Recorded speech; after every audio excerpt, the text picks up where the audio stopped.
জিহাদ চলে কাফেরের বিরুদ্ধে, মুসলমানের বিরুদ্ধে জিহাদ চলে না। মুসলমান যদি কোনো অন্যায় করে তো নাহি আনিল মুনকার, অন্যায় থেকে তাকে নিষেধ করতে হবে, বুঝাইতে হবে, ফিরাই আনতে হবে। কাফেরের বিরুদ্ধে জিহাদ। আজকে আপনি জিহাদের কথা বলে রাস্তায় গাড়ি ভাঙবেন, আপনি যার গাড়িটা ভাঙলেন সে একজন মুসলমান, সে তার রুটির জন্য, বাচ্চার মাদ্রাসার বেতনের জন্য, সে তার পরিবারের চুলায় আগুন জ্বালানোর জন্য সে রাস্তায় নেমেছে গাড়ি নিয়ে। আপনি আন্দোলনের কথা বলে তার গাড়িটা ভেঙে দিবেন, আগুন জ্বালাইয়া দিবেন। একজন গর্ভবতী মা হাসপাতালে যাবে, সে হাসপাতালে যেতে পারতেছে না, আপনি শুধুমাত্র অ্যাম্বুলেন্স ছাড়বেন। অ্যাম্বুলেন্স নিতে তো 5,000 টাকা লাগে, 10,000 টাকা লাগে। যে কোনো ছোট্ট রোগের জন্য তো অ্যাম্বুলেন্স নেওয়া যায় না। এখন অ্যাম্বুলেন্স ছাড়া আপনি কিছু ছাড়বেন না। আন্দোলনের নাম দিয়ে আপনি অসুস্থ রোগীকে কষ্ট দেবেন, মুসলমানের পেটে আঘাত করবেন, রুটি রুজি বন্ধ করবেন। আল্লাহ রসুল এই আন্দোলনতে এভাবে শিক্ষা দেয় নাই। Islam is the complete code of life. Islam একটি পরিপূর্ণ জীবন বিধান। ইসলামিক বিদায় হজের ভাষণ যেদিন নবীজি দিবে, আল্লাহর নবী জাবালে রহমতে বলছে, আমি কি পৌঁছায় দিতে পারছি? হাল বাল্লাগতু, আমি কি পৌঁছায় দিতে পারছি? 3 বার জিজ্ঞাসা করছে। রসুল পাকে 3 বার জিজ্ঞাসার পরে স্পষ্ট কণ্ঠে সাহাবায়ে কেরাম ক্বালু, তারা বলল বালা, অবশ্যই পৌঁছায় দিয়েছেন।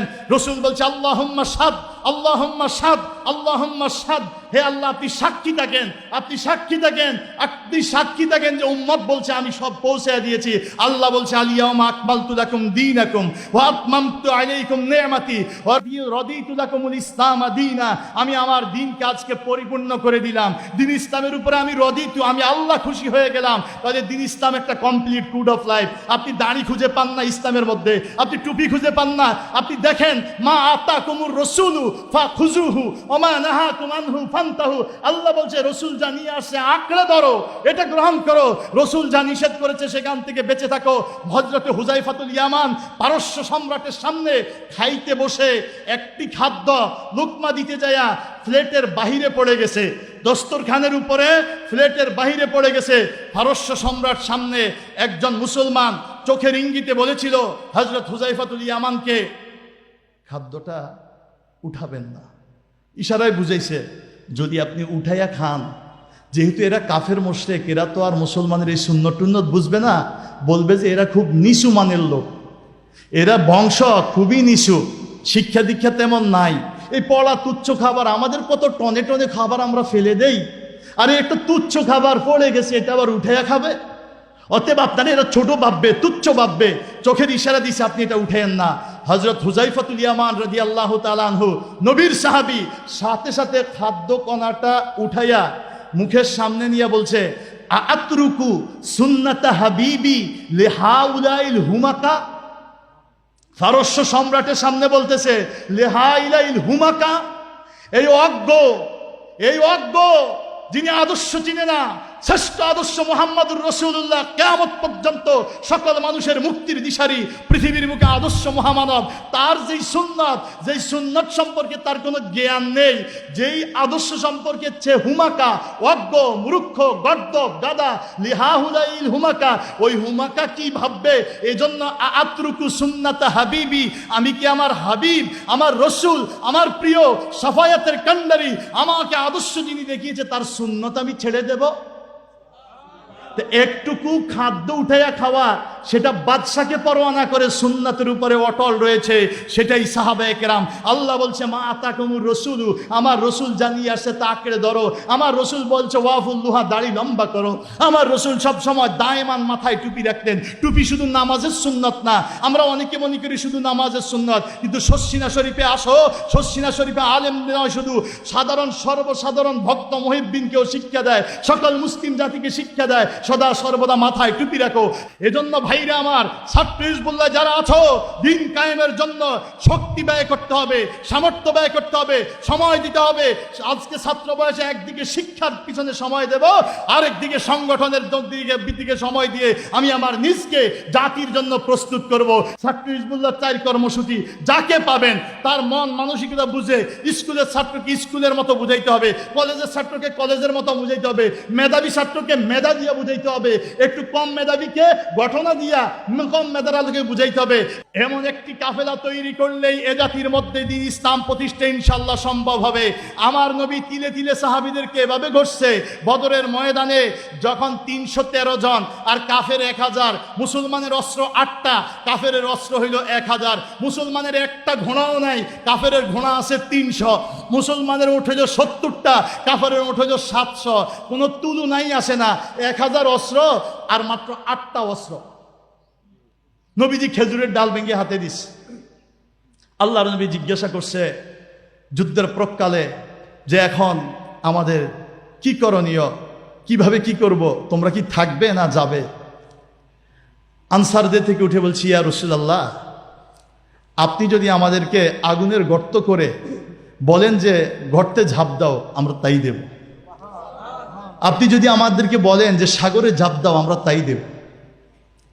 হযরত আবু বকর রাদিয়াল্লাহু উঠে বলছে, মুসা আলাইহিস সালাতু ওয়াস সালাম এবং তার কওম বলছিল, মুসা ইজহাব আনতা ওয়া রাব্বাকা, তুমি আর তোমার প্রভু যায়া আমালিকাদের বিরুদ্ধে যুদ্ধ করো, জিহাদ করো। আমরা যাব না, আমরা এখানেই বসে থাকবো। আমরা আপনাকে সেটা বলবো না, আমরা আপনাকে সেটা বলবো না। আপনি অস্ত্র কয়টা দিয়েছেন, ঘোড়া কয়টা দিয়েছেন, ওইটা আমাদের দেখার বিষয় না। আপনি যা বলবেন আমরা তাই করব, আমরা আপনার সাথে আছি। বলেন না সুবহানাল্লাহ। এমনকি সাহাবায়ে কেরাম যখন তাবু নির্মাণ হয়েছে রসুলের জন্য আর যুদ্ধের জন্য প্রস্তুতি, তখন এসে বলছেন চোখের পানি ছেড়ে, ইয়া রাসূলুল্লাহ, ইয়া হাবিবাল্লাহ, যদি আপনি শহীদ হয়ে যান আর আমরা বেঁচে থাকি, আমাদের স্ত্রী সন্তানরা কোনো দিন এসব ভুলতে পারবে না। আমাদের সংসারগুলো আর সংসার থাকবে না। আপনার শোকে আমরা মিয়মান হয়ে যাব, আমাদের সঠিক জিন্দেগি করা সম্ভব হবে না। ইয়া রাসূলুল্লাহ, এই ক্ষতি কখনো পুষিয়ে আনা যাবে না। কিন্তু যদি আপনি থাকেন, আমরা শহীদ হয়ে যাই, আমাদের বিবি সন্তান সে ধৈর্য ধারণ করতে পারবে।